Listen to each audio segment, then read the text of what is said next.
ಅಮೆರಿಕದ ಮೇಲೆ ಮುಖೇಶ್ ಅಂಬಾನಿ ಬಾಂಬ್ ಎಂಥ ಕಾಲಾತೀತವಾದ ವಿಪರ್ಯಾಸ ನೋಡಿ.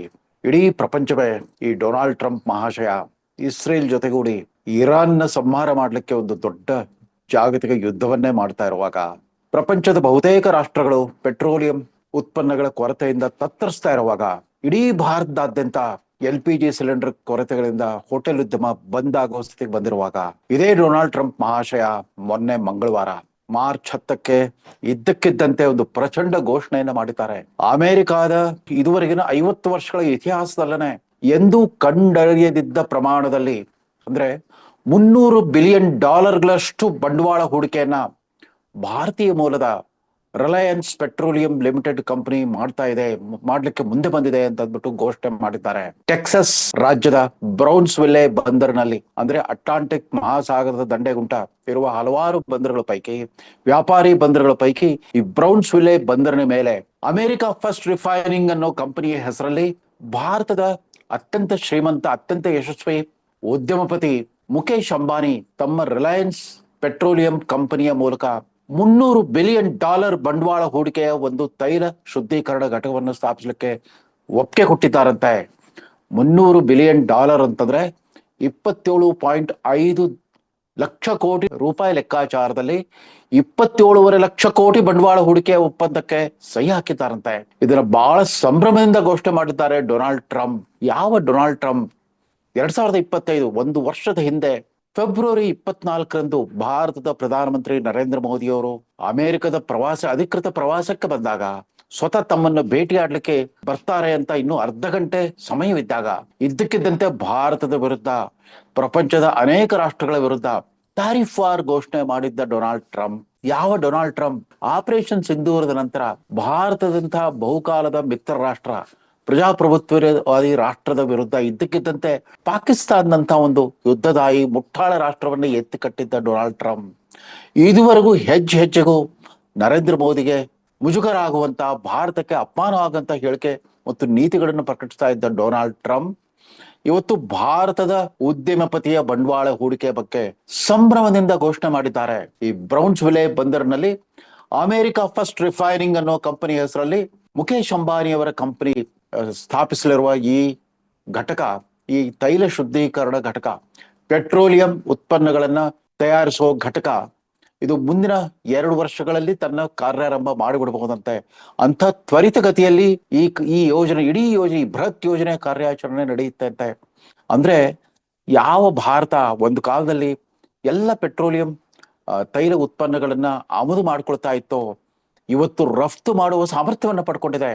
ಅದರಲ್ಲೂ ಈ ರಿಲಯನ್ಸ್ ಪೆಟ್ರೋಲಿಯಂ ಲಿಮಿಟೆಡ್ ಅನ್ನೋ ಕಂಪನಿ ಗುಜರಾತಿನ ಜಾಮ್ನಗರ್ ಬಂದರದಲ್ಲಿ ಅಲ್ಲಿ ಸ್ಥಾಪಿಸಿರುವ ಈ ಪೆಟ್ರೋಲಿಯಂ ತೈಲ ಶುದ್ಧೀಕರಣ ಸಂಕೀರ್ಣ, ಅದು ಇಡೀ ಪ್ರಪಂಚದಲ್ಲೇ ಅತಿ ಬೃಹತ್ ಪ್ರಮಾಣದ, ಅಂದ್ರೆ ದಿನಕ್ಕೆ ಸುಮಾರು 10,40,000 ಬ್ಯಾರೆಲ್ಗಳಷ್ಟು ಡೀಸೆಲ್, ಪೆಟ್ರೋಲ್ ಇತ್ಯಾದಿ ಉತ್ಪನ್ನಗಳನ್ನ ತಯಾರು ಮಾಡೋ ಸಾಮರ್ಥ್ಯವಿರುವ ಅತಿ ದೊಡ್ಡ ಕಂಪನಿ ಅಂತೆ. ಅದಷ್ಟೇ ಅಲ್ಲ, ಈ ತೈಲ ಉತ್ಪನ್ನಗಳ ಗುಣಮಟ್ಟಕ್ಕೆ ನೆಲ್ಸನ್ ಕಾಂಪ್ಲೆಕ್ಸಿಟಿ ಇಂಡೆಕ್ಸ್ ಅನ್ನೋ ಒಂದು ಸೂಚ್ಯಂಕ ಇರುತ್ತೆ, NCI ಸೂಚ್ಯಂಕ. ಈ ರಿಲಯನ್ಸ್ ಪೆಟ್ರೋಲಿಯಂ ಲಿಮಿಟೆಡ್ ನ ಸೂಚ್ಯಂಕ 21.1 ಅಂತೆ.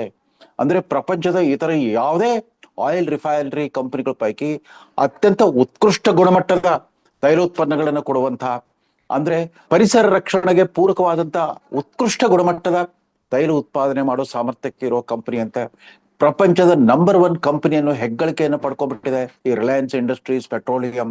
ಭಾರತ ಇವತ್ತಿನ ಸಂಕಷ್ಟದ ಸ್ಥಿತಿಯಲ್ಲೂ ಕೂಡ ಭಾರತೀಯರೆಲ್ಲರೂ ಹೆಮ್ಮೆ ಪಡಬೇಕಾದ ಒಂದು ಸಂಗತಿ ಇದು ನೋಡಿ. ಲೋಕಸಭೆಯಲ್ಲಿ ಪ್ರತಿಪಕ್ಷ ನಾಯಕ, ಕಾಂಗ್ರೆಸ್ ಸರ್ವೋಚ್ಚ ನಾಯಕನ ಪೆಟ್ ಘೋಷಣೆ, ಹೋದಲ್ಲಿ ಬಂದಲ್ಲಿ ಅಂಬಾನಿ ಅದಾನಿಯನ್ನು ನಾಮ ಜಪ ಮಾಡ್ತಾ ಪ್ರಧಾನಿ ಮೋದಿ ಅವರೇನು ಇವ್ರ ಜೊತೆಗೆ ಅಕ್ರಮ ಸಂಬಂಧ ಹೊಂದಿದ್ದಾರೆ, ಇವ್ರಿಗೆ ಗಾಡ್ ಫಾದರ್ ಆಗಿದ್ದಾರೆ ಅನ್ನೋ ರೀತಿಯಲ್ಲಿ ವ್ಯಂಗ್ಯೋಕ್ತಿಗಳು, ಕಟೋಕ್ತಿಗಳು, ಕುಚೇಷ್ಟೆಗಳು ಮತ್ತು ತೀರಾ ವ್ಯಕ್ತಿಗತವಾದ ದ್ವೇಷಪೂರಿತ ಹೇಳಿಕೆಗಳನ್ನು ಕೊಡ್ತಾ ಬರ್ತಾ ಇರುವಾಗ, ಅಂಬಾನಿ ಈ ದೊಡ್ಡ ಪ್ರಮಾಣದ ಬಂಡವಾಳ ಹೂಡಿಕೆಗೆ ಒಪ್ಪಂದ ಮಾಡೋದ್ರ ಮೂಲಕ ಅಮೆರಿಕದ ಹಾಲಿ ಅಧ್ಯಕ್ಷ ಡೊನಾಲ್ಡ್ ಟ್ರಂಪ್ ಅವರ ಭಾರತ ವಿರೋಧಿ ಮನಸ್ಥಿತಿಗೆ ಒಂದು ದೊಡ್ಡ ಪ್ರತಿದಾಳಿಯನ್ನ ಮಾಡಿದಂಗಾಗಿದೆ, ದೊಡ್ಡ ಆರ್ಥಿಕ ಬಾಂಬ್ ಹಾಕಿದಂಗಾಗಿದೆ. ಅವ್ರನ್ನ ವಿರುದ್ಧ ತಾರೀಫ್ ವಾರ್ ಮಾಡ್ಲಿಕ್ಕೆ ಹೊರಟಿದ್ರು. ಯಾವಾಗ ನರೇಂದ್ರ ಮೋದಿ ಅವರು ಯುರೋಪಿಯನ್ ಒಕ್ಕೂಟದ 27 ರಾಷ್ಟ್ರಗಳ ಜೊತೆಗೆ ಒಪ್ಪಂದ ಮಾಡ್ಕೊಂಡ್ರು, ಬ್ರೆಜಿಲ್, ಫ್ರಾನ್ಸ್ ಇತ್ಯಾದಿ ದೇಶಗಳ ಜೊತೆಗೆ ಒಪ್ಪಂದ ಮಾಡ್ಕೊಂಡ್ರು, ದಿಢೀರ್ನೆ ಬೆಚ್ಚಿ ಬೆರಗಾದ ಡೊನಾಲ್ಡ್ ಟ್ರಂಪ್ 50% ತಾರೀಫನ್ನ 18% ತಾರೀಫ್ ಇಳಿಸ್ಬಿಟ್ಟು ಭಾರತ ಜೊತೆಗಿನ ಆ ವ್ಯಾಪಾರಿ ಒಪ್ಪಂದದ ಪ್ರಕ್ರಿಯೆಗೆ ಮತ್ತೆ ಮರುಚಾಲನೆ ಕೊಡ್ಬೇಕಾಗಿ ಬಂತು. ಅಂದ್ರೆ ಇವತ್ತು ಭಾರತವನ್ನ ಹಿಂದಿನಂತೆ ಅದೊಂದು ಯಕಶ್ಚಿತ್ ಒಂದು ಬಡ ಹಾವಾಡಿಗರ ದೇಶ ಅಥವಾ ಮಂತ್ರವಾದಿಗಳ ದೇಶ ಅಂತ ಮೂದಲಿಸೋ ಹಾಗೆ ಇಲ್ಲ. ಭಾರತ ಸುಮ್ನೆ ಸುಮ್ನೆ ಪ್ರಪಂಚದ ಅತಿ ದೊಡ್ಡ ಅಥವಾ 5ನೇ ಅತಿ ದೊಡ್ಡ ಆರ್ಥಿಕ ಶಕ್ತಿ ಅಥವಾ 4ನೇ ಅತಿ ದೊಡ್ಡ ಆರ್ಥಿಕ ಶಕ್ತಿ ಅಂತ ಅನ್ಸ್ಕೊಂಡಿಲ್ಲ. ಭಾರತದ ಉದ್ಯಮದಾರರು, ಕೈಗಾರಿಕೋದ್ಯಮಗಳು, ಸ್ಟಾರ್ಟ್ಅಪ್ಗಳು ಎಲ್ಲರೂ ಕೂಡ ತಮ್ಮ ಅಂತರ್ಗತ ಸಾಮರ್ಥ್ಯವನ್ನ, ಪ್ರತಿಭೆಯನ್ನ ಈ ರೀತಿ ಪ್ರಪಂಚದ ಎದುರು ಸಾಬೀತು ಮಾಡ್ಬಿಟ್ಟಿದ್ದಾರೆ. ಮುಖೇಶ್ ಅಂಬಾನಿಯ ಈ ಜಾಮ್ನಗರ್ ಕಂಪನಿ ಸ್ಥಾಪನೆ ಆಗಿತ್ತು 1990ರ ದಶಕದ ಆರಂಭದಲ್ಲಿ. ಆಗ ತಾನೇ ಡಾಕ್ಟರ್ ಮನಮೋಹನ್ ಸಿಂಗ್ ಪ್ರಣೀತ ಆರ್ಥಿಕ ನೀತಿ ಜಾರಿಗೆ ಬಂದಿತ್ತು. ಖಾಸಗೀಕರಣ ಮತ್ತು ಜಾಗತೀಕರಣದ ಯುಗ ಆರಂಭವಾಗಿತ್ತು. ಆಗ ಮುಖೇಶ್ ಅಂಬಾನಿ ಅವರ ತಂದೆ ಧೀರುಭಾಯಿ ಅಂಬಾನಿ ಈ ಜಾಮ್ನಗರದಲ್ಲಿ ಯಾಕೆ ಈ ಪೆಟ್ರೋಲಿಯಂ ಶುದ್ಧೀಕರಣ ಘಟಕ ಸ್ಥಾಪನೆ ಮಾಡಬಾರದು ಅಂತ ಹೊರಟ್ರಂತೆ. ಆಗ ಪ್ರಪಂಚದ ಎಲ್ಲ ಈ ಪೆಟ್ರೋಲಿಯಂ ಉದ್ಯಮದ ಪರಿಣಿತರುಗಳು, ಎಕ್ಸ್ಪರ್ಟ್ಗಳು ಅವ್ರು ಹೇಳಿದಂತೆ, ಯಾಕ್ರಿ ಹೋಗಿ ಜಾಮ್ನಗರದಲ್ಲಿ ಇಂಥ ದೊಡ್ಡ ಸಾಹಸಕ್ಕೆ ಕೈ ಹಾಕ್ತಾ ಇದ್ದೀರಾ? ಅಲ್ಲಿ ನೀರು ಸಿಗಲ್ಲ, ವಿದ್ಯುತ್ ಶಕ್ತಿ ಇಲ್ಲ, ರಸ್ತೆ ಸಂಪರ್ಕ ಇಲ್ಲ, ಆ ಮರುಭೂಮಿಯಲ್ಲಿ, ಆ ಬರಡು ಭೂಮಿಯಲ್ಲಿ ಯಾಕೆ ಮಾಡೋಕ್ ಹೊರಟಿದ್ದೀರಿ ಅಂದಾಗ ಒಂದು ಗಟ್ಟಿ ಸಂಕಲ್ಪ ಮಾಡಿ ಈ ತಜ್ಞರುಗಳ ಅಭಿಪ್ರಾಯಕ್ಕೆ ಸೆಡ್ ಹೊಡೆದು ಆ ಕಂಪನಿ ಸ್ಥಾಪನೆಗೆ ತೊಡಗಿದ್ರಂತೆ ಧೀರುಭಾಯಿ ಅಂಬಾನಿ. ಆ ಧೀರುಭಾಯಿ ಅಂಬಾನಿ ಸ್ಥಾಪನೆ ಮಾಡಿದ ಆ ಘಟಕ ತನ್ನ ಕಾರ್ಯಾರಂಭ ಮಾಡಿದ್ದು, ಉತ್ಪಾದನೆ ಶುರು ಮಾಡಿದ್ದು 1999ರಲ್ಲಿ ಲೋಕಾರ್ಪಣೆ ಆಯ್ತು. ಇವತ್ತು ಪ್ರಪಂಚದ ಅತಿ ದೊಡ್ಡ ಆಯಿಲ್ ರಿಫೈನರಿ ಕಂಪನಿ ಅಂತ ಅನ್ಸ್ಕೊಂಡ್ಬಿಟ್ಟಿದೆ. ಈ ರಿಲಯನ್ಸ್ ಇಂಡಸ್ಟ್ರೀಸ್ ಪೆಟ್ರೋಲಿಯಂ ಶುದ್ಧೀಕರಣ ಘಟಕದ ಹೆಗ್ಗಳಿಕೆ ಏನು ಅಂತಂದ್ರೆ, ಅದು ಕೇವಲ ಉತ್ತಮ ಗುಣಮಟ್ಟದ ಈ ಅಮೆರಿಕದಲ್ಲಿ ಸಿಗೋ ಕ್ರೂಡ್ ಆಯಿಲ್ಗೆ ಶೇಲ್ ಆಯಿಲ್ ಅಂತಾರೆ, ಅದು ಸ್ವೀಟ್ ಕ್ರೂಡ್ ಅಂತ ಕೂಡ ಕರೀತಾರೆ, ಸಿಹಿಯಾದ ಕಚ್ಚಾ ತೈಲ ಅಂತ. ಆದ್ರೆ ವೆನೆಜುಲಾ, ಇರಾನ್ ನಂತ ರಾಷ್ಟ್ರಗಳಿಂದ ಬರೋ ಕಚ್ಚಾ ತೈಲ, ಪೆಟ್ರೋಲಿಯಂ ಕ್ರೂಡ್ ಆಯಿಲ್ ತುಂಬಾ ಕಳಪೆ ಗುಣಮಟ್ಟದಂತೆ, ತುಂಬಾ ಕಲುಷಿತವಾಗಿರುತ್ತದಂತೆ. ಅದರ bottom of the barrel crude oil ಅಂತ ಕರೀತಾರೆ. ಅಂತ ತೀರಾ ಅಶುದ್ಧವಾದ ಕಚ್ಚಾ ತೈಲವನ್ನು ಕೂಡ ಶುದ್ಧೀಕರಿಸಿಬಿಟ್ಟು ಜಾಗತಿಕ ಗುಣಮಟ್ಟದ ಅಮೆರಿಕ ಮತ್ತು ಯುರೋಪ್ ರಾಷ್ಟ್ರಗಳು ಬಯಸುವಂತ ಉತ್ಕೃಷ್ಟ ಗುಣಮಟ್ಟದ ತೈಲ ಪೆಟ್ರೋಲಿಯಂ ಉತ್ಪನ್ನಗಳನ್ನು ತಯಾರಿಸುವ ಸಾಮರ್ಥ್ಯ ರಿಲಯನ್ಸ್ ಇಂಡಸ್ಟ್ರಿಗಿದೆ ಅಂತ. ಇದು ನಮ್ಗೆ ಗೊತ್ತೇ ಇರಲಿಲ್ಲ. ಭಾರತೀಯರಾಗಿ ನಾವು ಈ ಕೈಗಾರಿಕೋದ್ಯಮಗಳನ್ನ ನಾವು ಇನ್ನೂ ಹಳೆಯ ಸಮಾಜವಾದಿ ಗುಂಪಿನಿಂದ ನೋಡ್ತಾ ಇರ್ತೇವೆ. ಒಬ್ಬ ಉದ್ಯಮದ ಏನೋ ಸಮಾಜ ವಿರೋಧಿ ಶಕ್ತಿ ಅನ್ನೋ ರೀತಿಯಲ್ಲಿ, ಬಂಡವಾಳಶಾಹಿ ಒಬ್ಬ ಲಾಭಕೋರ ಅನ್ನೋ ರೀತಿಯಲ್ಲಿ ಮಾತಾಡ್ತಾ ಇರ್ತೇವೆ. ಅವ್ರೇನೋ ರಾಷ್ಟ್ರ ವಿರೋಧಿ ಶಕ್ತಿಗಳು ಅನ್ನೋ ರೀತಿಯಲ್ಲಿ ಮಾತಾಡ್ತಾ ಇರ್ತವೆ. ಆಳುವವ್ರ ಜೊತೆಗೆ ಗುಟ್ಟಾಗಿ ಒಳ ಒಪ್ಪಂದ ಮಾಡ್ಕೊಂಡಿರುವಂತ ಅಕ್ರಮ ವ್ಯಾಪಾರಿಗಳು ಅಂತ ಮಾತಾಡ್ತಾ ಇರ್ತವೆ. ಕೈಗಾರಿಕೋದ್ಯಮವನ್ನು ಅದು ಇದು ಸಾಫ್ಟ್ವೇರ್ ಉದ್ಯಮ ಅಥವಾ ಆರ್ಟಿಫಿಷಿಯಲ್ ಇಂಟೆಲಿಜೆನ್ಸ್ ಉದ್ಯಮವಲ್ಲ. ಇವತ್ತು ಮುಖೇಶ್ ಅಂಬಾನಿ ಅಮೆರಿಕದಲ್ಲಿ ಸ್ಥಾಪಿಸಲು ಹೊರಟಿರುವ ಈ ಪೆಟ್ರೋಲಿಯಂ ಶುದ್ಧೀಕರಣ ಘಟಕ ಇದೊಂದು ಕೈಗಾರಿಕಾ ಘಟಕ. ಇದು ಮ್ಯಾನುಫ್ಯಾಕ್ಚರಿಂಗ್ ಯೂನಿಟ್, ಬೃಹತ್ ಪ್ರಮಾಣದ ಒಂದು ಮ್ಯಾನುಫ್ಯಾಕ್ಚರಿಂಗ್ ಯೂನಿಟ್. ಅದರಲ್ಲೂ ಸ್ವತಃ ಡೊನಾಲ್ಡ್ ಟ್ರಂಪ್ನೇ ಬಡಾಯಿ ಕೊಚ್ಚಿಕೊಂಡಿರೋ ಹಾಗೆ ಅಮೆರಿಕದ ಕಳೆದ 50 ವರ್ಷಗಳ ಇತಿಹಾಸದಲ್ಲೇ ಈ ಪ್ರಮಾಣದ ಅಂದ್ರೆ 27.5 ಲಕ್ಷ ಕೋಟಿ ಬಂಡವಾಳ ಹೂಡಿಕೆಯ ಒಂದು ಬೃಹತ್ ಘಟಕವನ್ನು ಸ್ಥಾಪಿಸಲಿಕ್ಕೆ ಯಾರೂ ಬಂದಿರಲಿಲ್ವೇ ಅಂತೆ.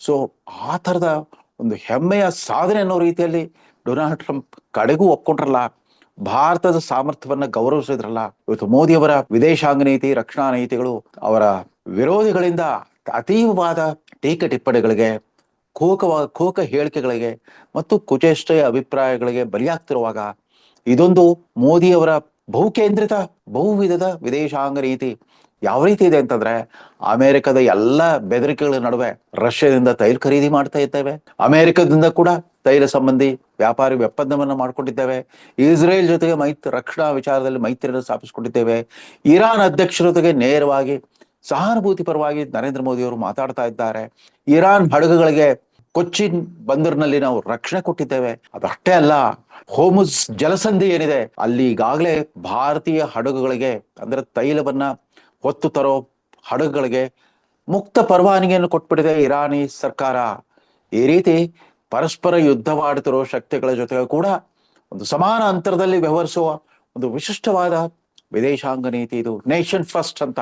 ಬಹುಶಃ ಈ ಡೊನಾಲ್ಡ್ ಟ್ರಂಪ್ಗೆ ಅಮೆರಿಕ ಫಸ್ಟ್ ಅನ್ನೋ ಒಂದು ವಿಚಾರವನ್ನ ತಲೆಗೆ ತುಂಬಿದ್ದೆ ಮೋದಿ ಅಂತ ಕಾಣುತ್ತೆ, ಅಥವಾ ಮೋದಿಯನ್ನ ಅನುಕರಿಸ್ಬಿಟ್ಟು ಅವರು ಕೂಡ ಅಮೆರಿಕ ಫಸ್ಟ್ ಅಂತ ಹೇಳಿಕ್ ಶುರು ಮಾಡಿದ್ರು ಅಂತ ಕಾಣುತ್ತೆ.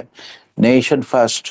ಇವತ್ತು ನಾವು ಡಾಕ್ಟರ್ ಮನಮೋಹನ್ ಸಿಂಗ್ ಅವರು ಜುಲೈ 24, 1991ರಂದು ಮಂಡಿಸಿದ ಪ್ರಪ್ರಥಮ ಬಜೆಟ್ ಭಾಷಣದಲ್ಲಿ ಅದೊಂದು ಐತಿಹಾಸಿಕ, ಒಂದು ಗತಿ ಬದಲಿಸುವಂತ ಮುಂಗಡ ಪತ್ರ ಭಾಷಣವಾಗಿತ್ತು. ಭಾಷಣ ಮುಗಿಸಿದ ಮೇಲೆ ಒಂದು ಮಾತು ಹೇಳಿದ್ರು, ಒಂದು ಹೊಸ ವಿಚಾರಧಾರೆಗೆ ಕಾಲ ಕೂಡಿ ಬಂದಿದೆ. ಪ್ರಪಂಚದ ಯಾವುದೇ ಬಲಿಷ್ಠ ಶಕ್ತಿ ಕೂಡ ಈ ವಿಚಾರಧಾರೆಯ ಪ್ರಭಾವವನ್ನು ತಡೆಗಟ್ಟಲಿಕ್ಕೆ ಸಾಧ್ಯವಿಲ್ಲ. ಅದೇನು ಅಂತಂದ್ರೆ, ಅದು ಯಾವ ವಿಚಾರ ಅಂತಂದ್ರೆ, ಮುಂಬರುವ 2 ದಶಕಗಳಲ್ಲಿ ಭಾರತ ಪ್ರಪಂಚದ ಅತಿ ದೊಡ್ಡ ಆರ್ಥಿಕ ಶಕ್ತಿಯಾಗಿ ಮತ್ತು ಜ್ಞಾನಾಧಾರಿತ ಶಕ್ತಿ ಕೇಂದ್ರವಾಗಿ ಹೊರಹೊಮ್ಮಲಿದೆ ಅಂತ ಹೇಳಿದ್ರು. India will emerge as the most powerful economic power in the next 2 decades ಅಂತ. ಆ ಮಾತಿಗೆ ಇವತ್ತು ಪ್ರತ್ಯಕ್ಷ ಸಾಕ್ಷಿ ಈ ರಿಲಯನ್ಸ್ ಕಂಪನಿಯ ಬಂಡವಾಳ ಹೂಡಿಕೆ. ನಾವು FDI ಅಂತಂದ್ರೆ ಯಾವುದೋ ಹೊರ ರಾಷ್ಟ್ರದ ಕಂಪನಿಗಳು ಭಾರತಕ್ಕೆ ಬಂದು ಬಂಡವಾಳ ಹೂಡಿಕೆ ಮಾಡ್ತಾರೆ ಅಂತ ಅನ್ಕೊಂಡಿದ್ವಿ. ಹಾಗಲ್ಲ, ಇವತ್ತು ಭಾರತ ಅಂತ ಕಂಪನಿ ಪ್ರಪಂಚದ ಅತಿ ದೊಡ್ಡಣ್ಣ ಸೂಪರ್ ಪವರ್ ಅಮೆರಿಕದಲ್ಲಿ ಅದರ 5 ದಶಕಗಳ ಇತಿಹಾಸದಲ್ಲಿ ಅತಿ ದೊಡ್ಡ ಆಯಿಲ್ ರಿಫೈನರಿ ಸ್ಥಾಪನೆ ಮಾಡ್ಲಿಕ್ಕೆ ಹೊರಟಿದ್ದಾರೆ ಅಂತಂದ್ರೆ ಇದೊಂದು ವಿಚಿತ್ರವಾದ ಬೆಳವಣಿಗೆ. ರಾಜಕೀಯವಾಗೂ, ಐತಿಹಾಸಿಕವಾಗೂ, ಆರ್ಥಿಕವಾಗೂ ಮತ್ತು ಭಾವನಾತ್ಮಕವಾಗೂ ಕೂಡ ಅತಿ ದೊಡ್ಡ ಬೆಳವಣಿಗೆ. ಇರಲಿ, ಈ ಡೊನಾಲ್ಡ್ ಟ್ರಂಪ್ ಮಹಾಶಯ ಮರುಗಳಿಗೆಯಲ್ಲೇ ಮತ್ತೆ ತಿಕ್ಕಲ್ ತಂದಿಂದ ಅದಕ್ಕೆ ತದ್ವಿರುದ್ಧವಾದ ಹೇಳಿಕೆ ಕೊಟ್ಟು ಬಿಡ್ಬೋದು. ಸದ್ಯಕ್ಕಂತೂ ಇದು ಸತ್ಯವಾಗಿದೆ. ಅಂದಹಾಗೆ ಈ ಟ್ರಂಪ್ ಮತ್ತು ಅಂಬಾನಿ ಕುಟುಂಬಗಳ ನಡುವೆ ಸಂಬಂಧ ಶುರುವಾಗಿತ್ತು 2017ರಂತೆ. ಅವರ ಮಗಳು ಇವಾಂಕಾ ಹೈದರಾಬಾದ್ನಲ್ಲಿ ಜರುಗಿದ ಜಾಗತಿಕ ಉದ್ಯಮಪತಿಗಳ ಒಂದು ಶೃಂಗ ಸಭೆಗೆ ಬಂದಿದ್ರಂತೆ. ಅಲ್ಲಿ ಮುಖೇಶ್ ಅಂಬಾನಿ ಅವರ ಪರಿಚಯವಾಯ್ತಂತೆ. ಅದಾದ ನಂತರ ಅಂಬಾನಿ ಮಗ ಅನಂತ್ ಅಂಬಾನಿ ಅವರ ವಿವಾಹ ಪೂರ್ವ ಸಮಾರಂಭ ಕೂಡ ಜಾಮನಗರದಲ್ಲಿ ಸಂಭ್ರಮದಿಂದ ನಡೆದಿತ್ತು. ಅಲ್ಲಿ ಆಗ ಇವಾಂಕಾ ತನ್ನ ಪತಿ ಮತ್ತು ಮಗಳ ಜೊತೆಗೆ ಕೂಡ ಆ ಸಮಾರಂಭಕ್ಕೆ ಬಂದಿದ್ರಂತೆ. ಇದಾದ ನಂತರ ಕಳೆದ ವರ್ಷ 2025 ಜನವರಿ 20ರಂದು ಡೊನಾಲ್ಡ್ ಟ್ರಂಪ್ ತಮ್ಮ 2ನೇ ಅವಧಿಯ ಉದ್ಘಾಟನಾ ಸಮಾರಂಭಕ್ಕೆ, ತಮ್ಮ ಶಪಥ ಗ್ರಹಣ ಸಮಾರಂಭಕ್ಕೆ ಮುಖೇಶ್ ಅಂಬಾನಿ ಮತ್ತು ನೀತಾ ಅಂಬಾನಿ ದಂಪತಿಗಳನ್ನ ಆಹ್ವಾನಿಸಿದ್ರು. ಮುಂದಿನ ಸಾಲಿನಲ್ಲಿ ಅವ್ರು ಕೂತಿದ್ದ ದೃಶ್ಯಗಳನ್ನು ನಾವು ನೋಡಿದ್ವಿ. ಇದಾದ್ಮೇಲೆ ಇತ್ತೀಚೆಗೆ ಈ ಅನಂತ್ ಅಂಬಾನಿ ಸ್ಥಾಪಿಸಿರೋ ವಂತಾರ ಅನ್ನೋ ಪ್ರಾಣಿ ಸಂಗ್ರಹಾಲಯ, ಇಡೀ ಪ್ರಪಂಚದಲ್ಲಿ ಅತ್ಯಂತ ವಿಶಿಷ್ಟವಾದ ಒಂದು ಪ್ರಾಣಿ ಸಂಗ್ರಹಾಲಯ, ಅದಕ್ಕೆ ಭೇಟಿ ಕೊಟ್ಟಿದ್ರಂತೆ Donald Trump junior. Donald Trump ಅವರ ಪುತ್ರ ಅಲ್ಲಿಗೆ ಬಂದಾಗ ಈ ರೀತಿ ಅಂಬಾನಿ ಮತ್ತು ಈ ಟ್ರಂಪ್ ಕುಟುಂಬಗಳ ನಡುವೆ ಒಂದು ವ್ಯಕ್ತಿಗತ ಮಟ್ಟ, ಸಾಮಾಜಿಕ ಮಟ್ಟದಲ್ಲೂ ಕೂಡ ಒಂದು ಬಾಂಧವ್ಯ ವೃದ್ಧಿಯಾಗಿತ್ತು.